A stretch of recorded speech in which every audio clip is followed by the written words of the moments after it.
Olá, meninos e meninas. Vamos conversar um pouquinho sobre biologia. Agora há pouco eu estava revisando os conteúdos de ciências e estava justamente revisando sobre parte de genética básica lá para ciências, né? E agora o conteúdo dessa que a gente vai comentar aqui é a parte de fundamentos da genética, tá? Que nós vamos, através das questões, nós vamos falar sobre ferramentas genômicas, genética humana, mutações, ciclo celular, principais conceitos. Outra coisa que eu queria deixar bem claro, que esse vai ser o tipo de vídeo que assim que passar esse processo de PSS, vai ser um dos assuntos que eu vou selecionar para a gente estudar no vídeo do YouTube, que eu vou detalhar bem legal aqui no canal, falando sobre desde o básico da genética até a questão de para que servem essas ferramentas genômicas, onde se encaixa, como é que funciona a genética humana, o que é estudado pelos cientistas, como é que isso tem é, sido para melhorar a nossa vida na sociedade hoje em dia, tá? Então, vamos lá. E antes de tudo, não se esquece de se inscrever no canal, de curtir esse vídeo, dar um like, compartilhar com aquele amigo, com aquela amiga que você sabe que está precisando desse conteúdo, tá? Então, vamos lá. Esse conteúdo é a parte 6, tá? Já estamos na parte 6 de uma série que a gente está fazendo essa semana toda, até o início da próxima semana, antes das revisões gerais, tá? Então, vamos lá. Pergunta 1. Os genes constituem unidades fundamentais da informação genética e, em algumas características, eles agem cumulativamente. Como assim?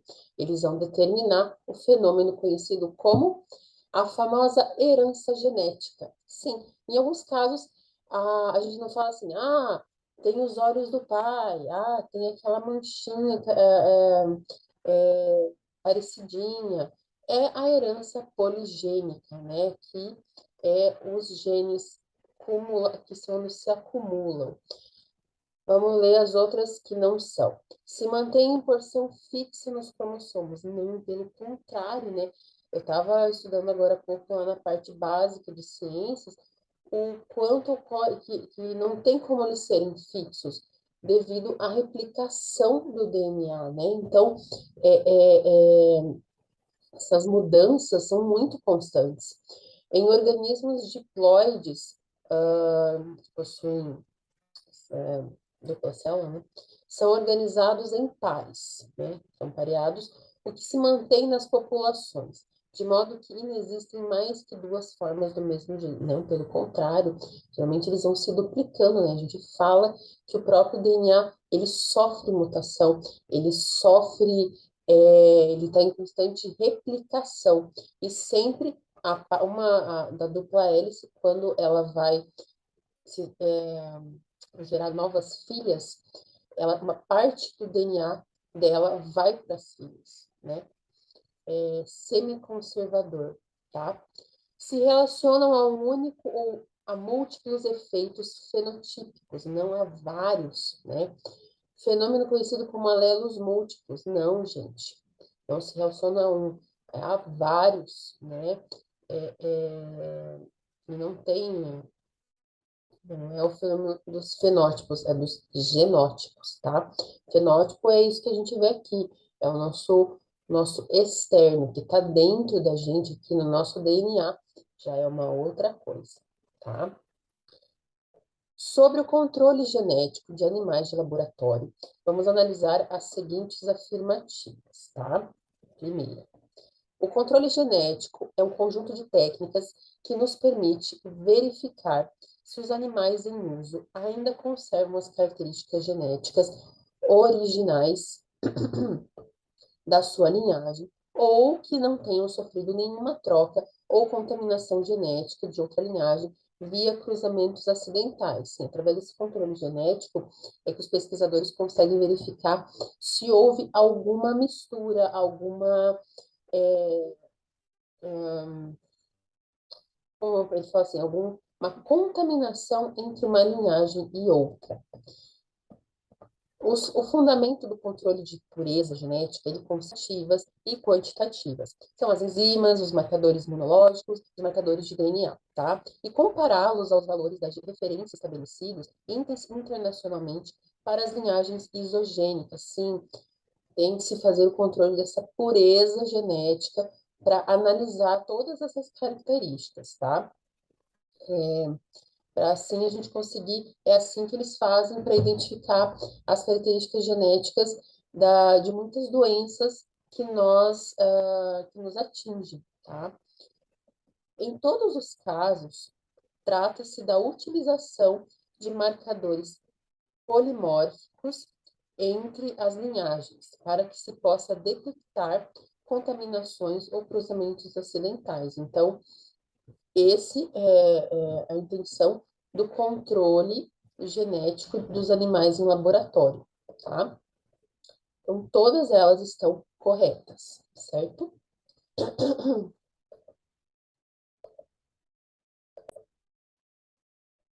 Então, continuando.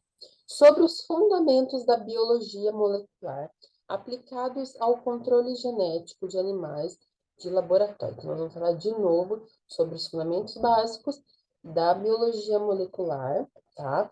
E sobre o controle genético de animais em laboratório, tá? Analise as afirmativas a seguir. No controle genético das linhagens de roedores, os ratinhos, mantidas nos biotérios, a técnica que envolve a amplificação em cadeia da polimerase, o PCR, é a mais utilizada atualmente. Sim, é verdade. Tá? Inclusive, eu participei de projetos de pesquisa na faculdade e a gente sempre usava essa técnica. Os marcadores moleculares mais utilizados são os microsatélites, sendo os mais abundantes e informativos para os roedores, aqueles que contêm repetições de dinucleotídeos, né? Do tipo CA, sendo N o número de repetições, tá?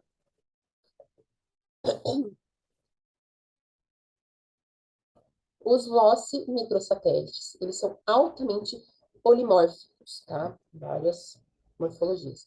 E codominantes entre as diferentes linhagens de roedores. O polimorfismo, ele é identificado por esse tipo de marcador molecular e ele é denominado de polimorfismo de comprimento de fragmento, microsatélite, e pode ser evidenciado após a amplificação por eletroforese em gel de agarose ou policromamida. Sim, a gente sempre fazia os meios de cultura usando agar para fazer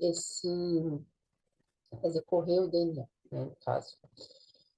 Com o gel de agarose, os resultados são alcançados mais rapidamente do que com o gel de policrilamida.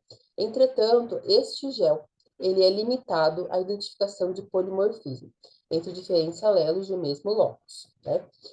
E de no mínimo 8%, tá? É bem reduzido. Então, tudo isso é do jeito que é aplicado a biologia molecular no laboratório para fazer o controle genético desses animais e ver se está tudo certinho com eles e se não houve nenhuma alteração. Então, todas essas afirmativas estão corretíssimas.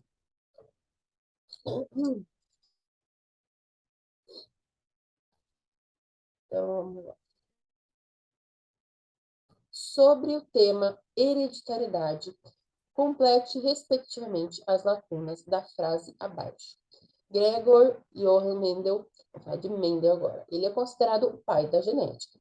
E a ele atribui-se esse título graças aos seus experimentos com a reprodução das ervilhas. Quem nunca ouviu falar das ervilhas de Mendel, que foram essenciais para a descrição das leis fundamentais da hereditariedade, sim, através das leis dele, que a gente consegue saber o que domina e o que não domina, tá? E lançaram as bases da ciência que hoje chamamos de genética. Então, foi ele que, um dos precursores do que hoje a gente conhece da genética moderna. Nos seres humanos, ocorre a transmissão dessas características hereditárias que ocorrem em função da fusão dos gametas, tá? Na hora da reprodução humana. Sendo que o espermatozoide e o ovócito secundário, eles possuem cada um. Quantos cromossomos nós temos? 23.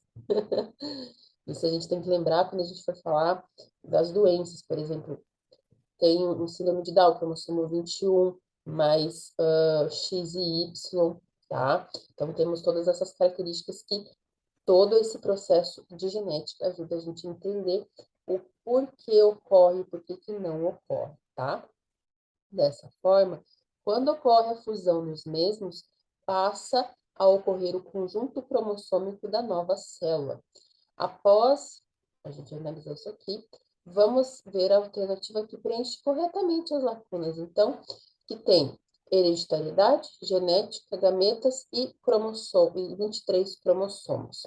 É a letra B. Isso aí, gente. Viram que eu não me pego tanto na resposta, tá? Porque o importante é a gente falar um pouquinho, né? A gente falou agora sobre as leis de Mendel, antes a gente falou sobre a questão de hereditariedade, sobre como é que a gente é feito a questão de manipulação genética para ser estudado os genes usando os animaizinhos no laboratório, tá? Para a gente saber, os cientistas saberem cada dia mais como é que funciona a questão de preservação genética também do nosso DNA, tá? Um fato curioso da biologia é a existência de uma grande variedade de tipos celulares, tecidos, órgãos, além de várias vias bioquímicas e fisiológicas, milhares de proteínas sendo expressas no lugar certo e no momento certo. O curioso poderia perguntar por que uma determinada proteína, por exemplo, digestiva, é expressa em células do sistema digestório e não do cérebro ou coração, por exemplo. A dúvida tem fundamento e razão de ser. Afinal de contas, todas as células do nosso corpo, de um mesmo indivíduo, elas contêm a mesma informação genética, tá? Esta e outras dúvidas seriam respondidas com base em conceitos da regulação de expressão gênica, tá? Sobre essa expressão gênica, a gente pode afirmar o quê? Que uma proteína denominada repressora, codificada por um gene regulador, ela possui a função de se ligar à região promotora do operon e dessa forma impede a transcrição dos genes desse operon? Não, pelo contrário. A condensação dos cromossomos, ela é uma forma de regulação da expressão gênica em eucariotos, sendo que no estado de heterocromatina a cor, diferentes cores, os genes têm sua expressão favorecida, nem sempre. O cromossomo procarioto, primitivo, né? Quando a gente fala de procarioto, eucarioto é mais evoluído, e o procarioto menos. Possui o seu material genético organizado em exons e introns, sendo somente os primeiros traduzidos em polipeptídeos. Não, ele não é tão complexo assim. O triptofano atua como correpressor no controle da expressão gênica de enzimas necessárias à sua biossíntese, ativando a molécula repressora. Isso que o triptofano, ele também é muito conhecido como uma substância que ajuda a gente a ficar mais bem disposto, mais bem humorado. Até muitos falam que alguns alimentos que contêm uma quantidade dele ajudam a combater atualmente, né, a depressão, né? Então, ele ajuda, então, nesse controle da expressão gênica das enzimas, né? E um operon é uma estrutura comum aos cromossomos eucariotos, formado por 3 regiões funcionais, promotora, operadora e dos genes contendo um dos mais genes a serem transcritos. Só por cargo de curiosidade, vamos ver o que seria esse operon. O que seria um operon, tá?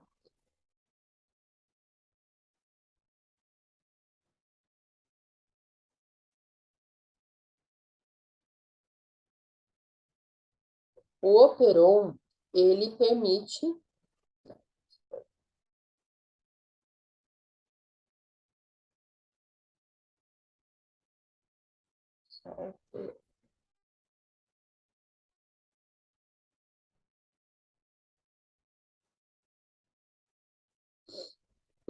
O operon, ele tem como função sinalizar a RNA polimerase, onde ela deve iniciar a transcrição. É ele que vai estar lá, ó, é aqui que você tem que começar, sinalizando, e ele, consequentemente, quais genes, então, devem ser transcritos. Essa é a função do operon. Então, não condiz com o que ele está falando aqui no final, no caso, operadora dos genes, contendo um ou mais genes a ser transcritos, né? Ele só faz a sinalização, tá?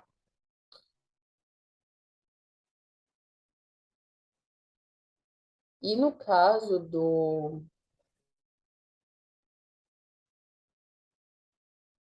Isso. Então, o triptofano é que vai atuar ali na hora do controle dessa expressão gênica, tá? Sobre os processos de divisão celular, vamos analisar aqui as afirmativas e assinalar a correta, tá? Divisão celular, a gente sempre se remete aqui, a meiose e a mitose, tá?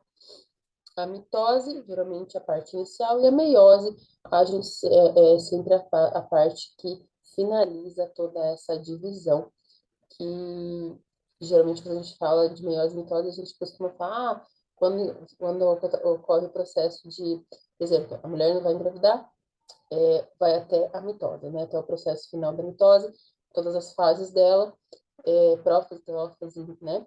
E aí, quando acontece a meiose, é quando ocorre a gravidez, e aí ocorre a linda meiose, que eu acho incrível de ver. Eu até vou fazer um vídeo, a gente vai falar sobre mitose, meiose, as fases, que eu acho fantástico, principalmente as imagens que a gente encontra em laboratório, né, que eles fazem no microscópio. Voltando aqui. Ai, meu Deus, me perdi. Vamos lá, sobre os processos de divisão celular, meiose e mitose. As células da linhagem germinativa, elas multiplicam-se por divisões meióticas de modo semelhante às células somáticas. No entanto, quando entram nos processos da gametogênese, etapa final de seu programa de desenvolvimento, a divisão adquire aspectos especiais. Não. A meiose, ela consiste basicamente em duas divisões nucleares, com síntese de DNA apenas uma vez. Antes da primeira divisão, não. As células filhas resultantes têm a metade do número de cromossomos, mas têm a mesma quantidade de DNA que as células mães. Não, não mantém a mesma. Ela só vai manter parte da característica genética, parte da herança da mãe, mas não a prófase meiótica da primeira divisão é especial, sim, e bem importante, pois nela vai ocorrer o emparelhamento dos cromossomos homólogos que podem trocar pedaços entre si, e esse é o fenômeno denominado de permuta. Sabe como é a permuta, né? Ah, eu vou trocar um produtinho meu por um serviço seu e vice-versa, tá? Mas, né, recombinação, ou isso se chama recombinação, ou crossing over, tá? É na prófase que ela faz aquela permutinha para emparelhar os cromossomos. Aí vem trazendo as outras, vamos ver, não, a segunda divisão da meiose, ela ocorre geralmente logo após o final da telófase da primeira divisão, e ela é semelhante a uma mitose, com separação dos cromossomos homólogos após a separação dos centrômeros. Não. Assim, cada célula filha terá metade do número de cromossomos, mas manterá a mesma quantidade de DNA. Seguinte, sobre células filhas e mãe e replicação. O que acontece? Estava falando com o pessoal sobre ciência, lá na conteúdo de ciências. Quando ocorre a duplicação do DNA, tá? A hélice, que tá juntinha assim, ela tá dividida aqui, ela vai, o que que vai acontecer? Parte da material dessa hélice vai formar uma célula filha nova. Parte dessa aqui vai formar outra célula filha, tá? E aí, fazendo a herança semi-conservadora, tá? Mantendo onde mantém a estrutura. É isso que vai acontecer, e é por isso que ocorre uma variabilidade genética, tá? Porque parte do material, apenas parte do material da mãe, das células mãe, vai para os filhos. É que nem quando um casal gera filhos. Parte do material dos dois, de cada um, né, casal, vai formar o quê? A criança, né? Que é isso que vai acontecer exatamente na replicação do DNA e é assim o processo de meiose e mitose, tá? Então, aqui no caso é a prófase meiótica da primeira divisão, que ela é a responsável por trocar esses pedacinhos e fazer o emparelhamento dos cromossomos, né, realizando essa permuta, combinação. Ó, eu pego esse materialzinho, você pega o meu, e a gente, eu pego, faço, você pega um pedacinho meu e eu faço, e você recebe um serviço seu, tá? Fazendo essa recombinação genética. Considerando ainda as metodologias de biologia molecular, vamos ver a correta, tá? Aqui ele está falando da técnica de Norton Blotting.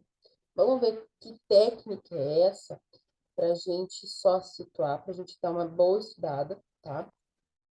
É assim que eu estava revisando, cada vez que eu vou estudar, eu pego e vou pesquisar na biblioteca que eu tenho aqui no meu celular, para a gente conseguir se situar, tá? Técnica de Norton, Norton Blotting. É uma técnica usada na pesquisa em biologia molecular para estudar a expressão gênica, a expressão dos genes. Ou seja, ela verifica se um determinado gene de um genoma é ou não transcrito em RNA e quantificar isso, tá? Então, aqui ele está falando que a técnica de Norton Blotting ela é utilizada para analisar DNA por meio de uma sonda? Não. Ela é utilizada para o quê? Verificar o gene do genoma, ou seja, do não transcrito em RNA, ou seja, ela faz a parte do RNA, da transcrição do RNA. Então, não é do RNA. Método Salter, vamos ver se existe. Ele está falando de outro método.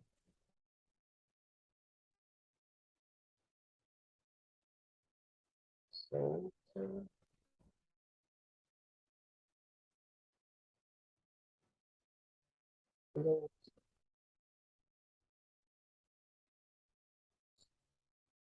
É uma técnica de biologia molecular que é utilizada para conferir se uma determinada sequência, aí sim, de DNA, encontra-se ou não presente em uma amostra de DNA analisada. Ou seja, a letra A é Salter-Burton, que é utilizada para analisar o DNA por meio de uma sonda. E, na verdade, realizado por meio de um realce da eletroforese em gel, tá? E a letra B é que seria, então, não, ó, a letra B fala que o método Salter é utilizado para análise de RNAs mensageiros, transferido de um gel para um suporte específico. A parte do gel, suporte específico, ó, isso é realizado por meio de um realce de eletroforose em gel de agarose. Até é a parte do gel, sim, mas não é para RNAs, é para o DNA. Então, a de Norton é para RNA e a de Salter-Bulletin é para DNA, tá? Então, só trocou aqui. O termo clonagem de DNA se refere ao ato de produzir várias cópias exatas de uma molécula, não sendo utilizado na amplificação de sequências. Será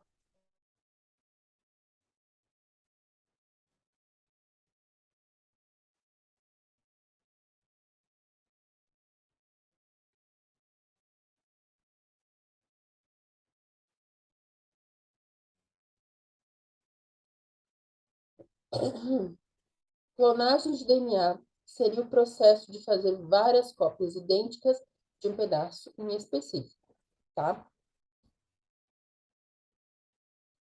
Mas ela é sim utilizada na amplificação de sequências. É feita uma sequência genética, mesmo na clonagem, tá? Ao se cortar o DNA genômico aleatoriamente, serão observados genes em todos os fragmentos? Nem sempre, não em todos, né? A endonuclease de restrição, uma das principais ferramentas da tecnologia do DNA recombinante de recombinação, ela corta a molécula de DNA em sequências específicas. Olha só que interessante. Vamos ver aqui, vamos entender melhor. Endo,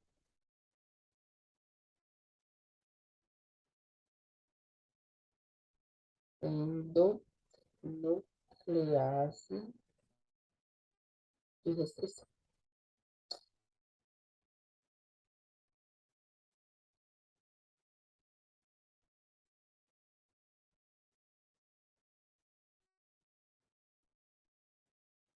As enzimas de restrição, também denominadas endonucleases de restrição, elas são as ferramentas básicas da engenharia genética. Olha só, a engenharia genética, ela faz muita coisa por nós humanos, pela genética, para quem planta, para quem lida com, seja a área que for, gente, hoje em dia, tá? Desempenhando a função do que? De clivagem, corte das moléculas em pontos específicos, em reconhecimento a determinadas sequências de nucleotídeos, tá?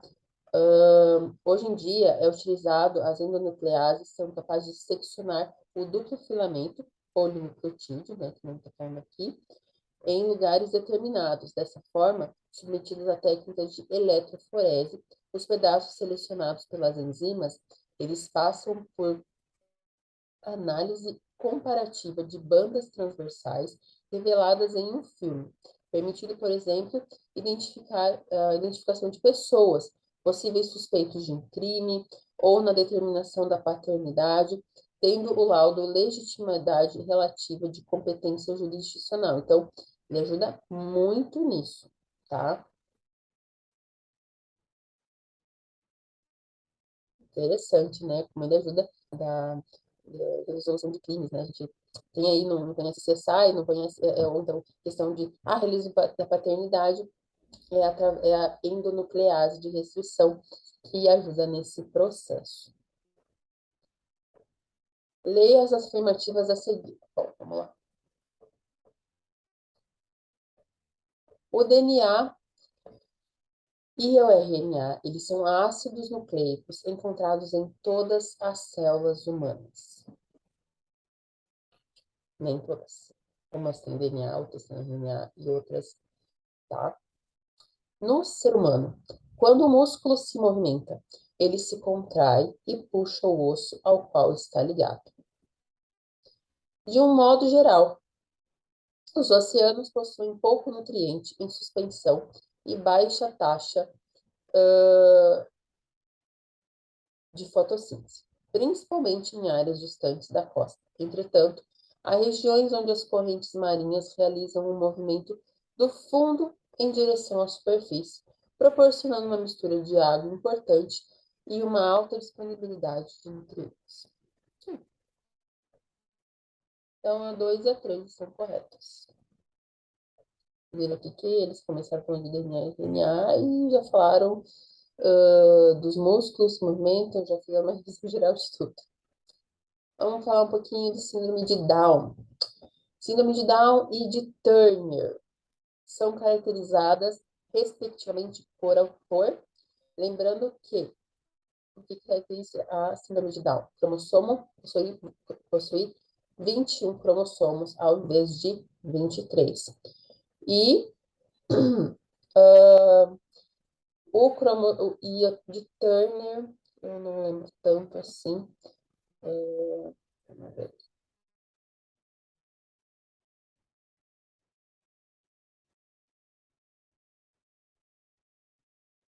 Síndrome de Turner.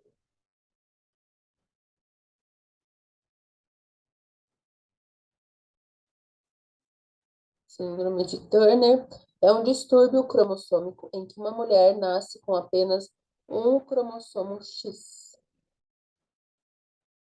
A síndrome de Turner é causada por um cromossomo sexual ausente ou incompleto.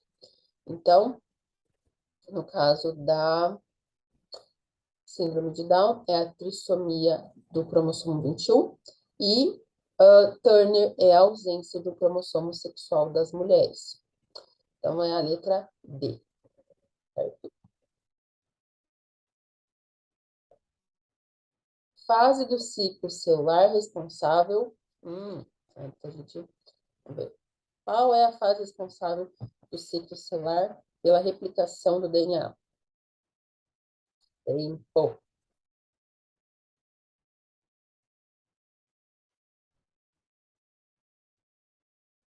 Fase do ciclo celular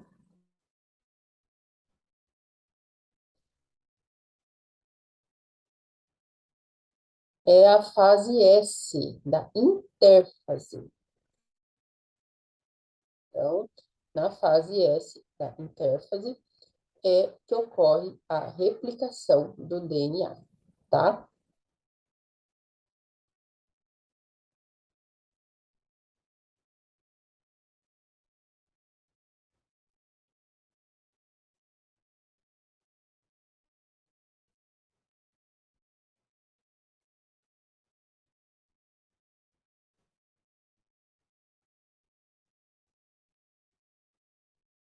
E essa replicação, ela ocorre também, ela é um fenômeno genético, que ela vai assegurar a autoduplicação das informações contidas nos cromossomos, especificamente nos genes. E esse processo vai ocorrer na fase S da intérfase, fase do ciclo celular que prepara o quê? A célula para entrar em divisão. Ela ainda não entrou em divisão, ela prepara. Então, acontece na mitose, sendo necessário para a manutenção orgânica do indivíduo, permitindo o desenvolvimento do organismo, crescimento, a reposição dos tecidos lesionados no tecido epitelial ou regeneração, quando possível, bem como a propagação hereditária das características propiciando o quê? A formação de gametas contendo as informações fidedignas da espécie. Para o acontecimento desse processo, são indispensáveis alguns eventos envolvendo o filamento da molécula de DNA, tá? Inicialmente, o filamento da molécula, a molécula mãe, ou molde, ele tem a sua dupla fita